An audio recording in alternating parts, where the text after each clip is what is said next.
Hello friends, आपका स्वागत है हमारे यूट्यूब चैनल पे। और आज के वीडियो के माध्यम से हम लोग देखेंगे एसकेएमयू, जो कि आप जानते हैं कि सिद्धू कानू मुर्मू यूनिवर्सिटी जो दुमका है, इसके अंतर्गत जो बीए फर्स्ट सेमेस्टर के बच्चे हैं ना, और जिनका सेशन जो है अभी 2024 से 28 का है, तो आपका जो फर्स्ट सेमेस्टर में एमजे पेपर जो हिस्ट्री है, इसका सिलेबस क्या है, इसको पहले आज देखेंगे हम लोग। इसके बाद इसकी बारी-बारी से हम लोग क्लास आपको देंगे, फ्री ऑफ कॉस्ट देंगे, जिसको आपको तैयारी करना है और फ्री में आपको तैयारी करना है, ठीक है?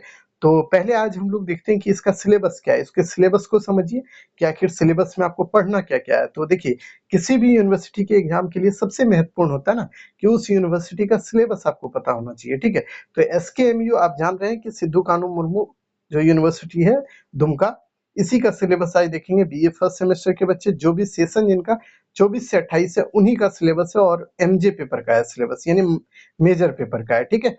तो चलिए शुरू करते हैं। पहला यूनिट, यानी देखिए आपका सिलेबस पहले आपको समझा दें कि ये जो आपका सिलेबस है ना, ये टोटल 4 यूनिट में बटा हुआ है, ठीक है? यानी 4 यूनिट में बटा हुआ है, 4 खंड में। और यूनिट का मतलब क्या होता है, क्यों पढ़ना चाहिए यूनिट में, क्यों दिया जाता है, जानते हैं? एक बात बता देते हैं, यूनिट में इसलिए कोई भी सिलेबस दिया जाता है, तो इसका मतलब है, मान लीजिए 4 यूनिट में आपका सिलेबस बटा हुआ है ना, तो मान लीजिए फर्स्ट यूनिट है, सेकंड यूनिट है, थर्ड यूनिट है और फोर्थ यूनिट है।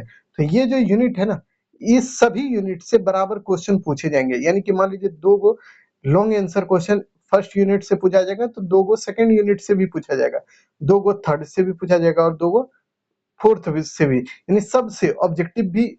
अगर मान लीजिए एक आपसे फर्स्ट यूनिट से पूछा, तो दूसरे से भी एक, मतलब जितना पूछा जाएगा सबसे बराबर पूछा जाएगा, सीधा यही समझिए। इसीलिए पूरे सिलेबस को यूनिट में बांट के दिया गया और हम लोग को भी यूनिट में ही पढ़ना चाहिए, ठीक है? एक बात ये ध्यान में रखिएगा आप। उसके बाद ये सिलेबस देखिए, हिंदी में हम बना दिए और इंग्लिश में जिनको देखना है इंग्लिश भी देख लीजिए। यूनिट 1 में देखिए सर्वे ऑफ द सोर्सेस, यानी स्रोतों का सर्वेक्षण आपको पढ़ना होगा। उसके बाद देखिए प्री हिस्ट्री पढ़ना, जिसमें पैलियोलिथिक, मेसोलिथिक और नियोलिथिक पीरियड को पढ़ना है, चैल्कोलिथिक पीरियड को पढ़ना है, यानी ठीक है। इसमें आपको पढ़ना क्या होगा कि पूरा पाषाण काल, मध्य पाषाण काल और नव पाषाण काल। उसके बाद देखिए ताम्र पाषाण काल को पढ़ना होगा, ठीक है। उसी तरह हड़प्पन सिविलाइजेशन को देखना होगा और फिर वैदिक पीरियड को देखना होगा यूनिट 1 में। अब हिंदी में देख लीजिए इसको, हिंदी में क्या-क्या आपको देखना है। तो देखिए स्रोतों का सर्वेक्षण पहला टॉपिक आपको पढ़ना है, फिर पूरा पाषाण काल, मध्य पाषाण काल और नव पाषाण काल और ताम्र पाषाण काल पढ़ना है, ठीक है। उसके बाद देखिए आदि इतिहास में देखिए हड़प्पा सभ्यता का उद्भव कैसे हुआ, इसका विस्तार कहाँ तक हुआ, इसकी विशेषता क्या है और इसका पतन क्यों हुआ, यानी इसके पतन के कौन-कौन से कारण थे, रीजन थे, उसको देखना है, ठीक है। उसके बाद देखिए यूनिट 1 में ही आप देखिए वैदिक पीरियड को देखना होगा, जिसमें समाज देखना होगा, वैदिक काल में समाज कैसा था उसको समझिएगा। उसके बाद देखिए अर्थव्यवस्था कैसी थी वहाँ की, यानी कि आर्थिक स्थिति वैदिक काल में कैसी थी, नहीं थी, उसको देखना होगा। खेती होता था कि नहीं, पशुपालन होता था कि नहीं, ट्रेड वगैरह होता था कि नहीं, व्यापार वगैरह, उसको देखना होगा, ठीक है। फिर राजनीतिक स्थिति और धर्म को देखना होगा। यानी कुल मिलाकर आपको प्राचीन भारत में जो शुरू से पढ़ना होता है ना, वो आपको शुरू से यूनिट 1 में वैदिक पीरियड तक पढ़ना है, ठीक है। उसके बाद देखिए दूसरा यूनिट जो आपको पढ़ना है, 4 यूनिट में आपको बताए थे सिलेबस है, उसमें दूसरा यूनिट आपका क्या है, धार्मिक सुधार आंदोलन, जिसमें आपको जैन धर्म और बौद्ध धर्म के बारे में पढ़ना है। यानी जैन धर्म का उद्भव कैसे हुआ, विकास कैसे हुआ, जैन धर्म के महावीर स्वामी के बारे में आपको बताएंगे। उसी तरह बौद्ध धर्म में आपको क्या बताएंगे, महात्मा बुद्ध के बारे में बताएंगे। तो ये धर्म सुधार आंदोलन देखिएगा प्राचीन काल में चला था, कब, वैदिक पीरियड के बाद।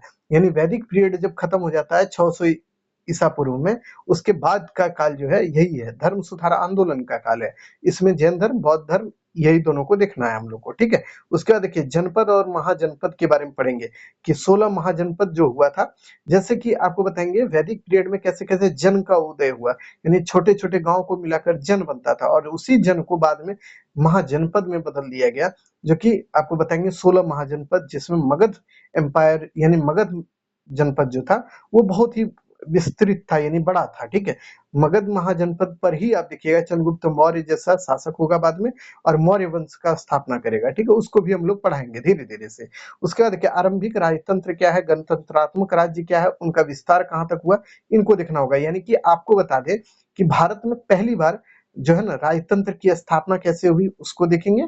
उसके बाद आपको ये देखना होगा मगध साम्राज्य में कैसे-कैसे उसका उत्कर्ष होता है उसको देखेंगे और फिर आपको बताएंगे गणतंत्रात्मक व्यवस्था जो कि आप जानते हैं भारत में सबसे पहली बार वैशाली के लिच्छवी जो गणराज्य था वहां पे ये चलता था गणतंत्रात्मक व्यवस्था, ठीक है, रिपब्लिक सिस्टम जो था, तो उसको हम लोग देखेंगे, ठीक है। और मगध का उत्कर्ष कैसे हुआ उसको भी हम लोग समझेंगे यहीं पे इसी यूनिट में। उसके बाद देखिए ईरानियों का आक्रमण भारत पर होता है जिसमें डेरियस का देखिएगा दारा का होता है वो चीज देखेंगे। उसका सिकंदर का आक्रमण होता है उसके क्या कारण थे उसको देखेंगे, उसके क्या प्रभाव पड़े उसको देखेंगे। आखिर क्यों सिकंदर भारत पर आक्रमण किया, तो पहली बात यहाँ पे ये समझिएगा सिकंदर पूरा विश्व पर जीतना चाहता था, समझे, पूरे विश्व पर अपनी आधिपत्य स्थापित करना चाहता था यानी कि उसको जीतना चाहता था। इसी क्रम में वो भारत पे आक्रमण किया और भारत पर आक्रमण करके आप जानते हैं पोरस नाम करके एक शासक थे भारत के, उनको पराजित कर दिया झेलम नदी के तट पर। और उसके बाद जो है वो फिर वापस यहाँ से चला गया। ये भारत पूरा मतलब कहिए तो इंडिया वाला इलाका में ढुका ही नहीं, पाकिस्तान वाले इलाके में ही जीतते हुए वो फिर वापस चला जाता है, ठीक है। और फिर आप देखिएगा उसके आक्रमण का क्या प्रभाव पड़ा उसको भी हम लोग समझने का प्रयास करेंगे। यानी कि ये थोड़ा यूनिट 2 जो है ये थोड़ा बड़ा होगा। फिर यूनिट 3 में आपको पढ़ना होगा चंद्रगुप्त मौर्य यानी मौर्य प्रशासन आपको पढ़ना है। मौर्य साम्राज्य पहले पढ़िए, उसका चंद्रगुप्त मौर्य, बिंदुसार और अशोक के बारे में पढ़ेंगे। चंद्रगुप्त मौर्य देखिए मौर्य साम्राज्य का संस्थापक था, उसका बेटा ही बिंदुसार है और बिंदुसार का बेटा कौन है, अशोक है। तो अशोक के बारे में पढ़ेंगे कि ग्रेट अशोका कैसे बना, वो अशोक क्या क्या किया था, कौन कौन सा धम्म की जो नीति अपनाया था वो कैसा था नहीं था उसको देखेंगे, ठीक है। अशोक की धम्म की विशेषता या अवधारणा क्या है उसको हम लोग समझेंगे। यहाँ से क्वेश्चन देखिए बाबू, यूनिट 3 से क्वेश्चन भर भर के क्वेश्चन पूछता है, इसीलिए इसको स्टार मार्क लगा दीजिए। इसको आपको पढ़ना होगा और ढंग से पढ़ना होगा, ठीक है। उसके बाद देखिए मौर्योत्तर काल को पढ़ना होगा, मौर्य मौर्य साम्राज्य का पतन कैसे हुआ उसको देखना होगा, ठीक है। और फिर देखिए मौर्य प्रशासन, उसकी प्रकृति और विशेषता को देखना होगा। यानी मौर्य प्रशासन कैसा था, उसकी विशेषता क्या है, उसके नेचर क्या थे, उन चीजों को देखना होगा यूनिट 3 में। अब देखिए यूनिट 4 क्या है, अंतिम यूनिट जो है 4 है, तो इसको देख लीजिए आखिर इसमें आपको क्या पढ़ना होगा। तो इसमें सबसे पहली बार पढ़ना होगा सांस्कृतिक विकास कैसे कैसे हुआ। यानी कि आप देखिए पूरे एंशिएंट इंडिया में मौर्य काल तक कैसे कैसे सांस्कृतिक विकास हुआ उसको देखना है। यानी देखिए पूरे एंशिएंट इंडिया में आपको जो पढ़ना है ना वो मौर्य काल तक ही पढ़ना है फर्स्ट सेमेस्टर में, ठीक है। उसके बाद कला और स्थापत्य का विकास कैसे हुआ उसको देखना होगा, ठीक है। उसके बाद के समाज की प्रकृति कैसी थी, वहां पे महिलाओं की स्थिति कैसी थी, वर्ण व्यवस्था कैसा था, जाति व्यवस्था कैसा था, उस चीज को देखेंगे। जो जाति आज हम लोग देखते हैं ना, ब्राह्मण कोई होता है, कोई क्षत्रिय होता है, कोई शूद्र होता है, ये जो जाति व्यवस्था उभरा था उस समय उसको हम लोग देखेंगे। फिर वर्ण व्यवस्था देखेंगे, फिर महिलाओं की स्थिति कैसी थी, यानी कि एंशिएंट पीरियड में महिलाएं क्या क्या करती थी उन चीजों को देखना होगा, ठीक है।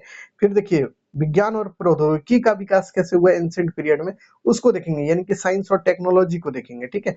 अर्थव्यवस्था की प्रकृति जिसमें कृषि और व्यापार को देखेंगे, यानी प्राचीन भारत में खेती कैसे की जाती थी उसको हम लोग देखेंगे और फिर व्यापार कैसे होता था उसको देखेंगे। यानी कुल मिलाकर पूरा सिलेबस को देखिएगा तो एंशिएंट इंडिया का बहुत बड़ा मेजर टॉपिक खत्म होता है इसमें, ठीक है।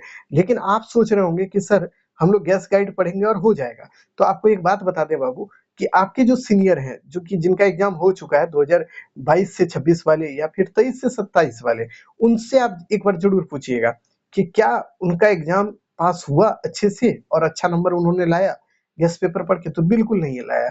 तो इसीलिए आपको कहते हैं कि आपको एक सजेशन का जरूरत है और सजेशन के लिए कुछ नहीं करना है, आपको इस चैनल को बस सब्सक्राइब कर लेना है, ठीक है।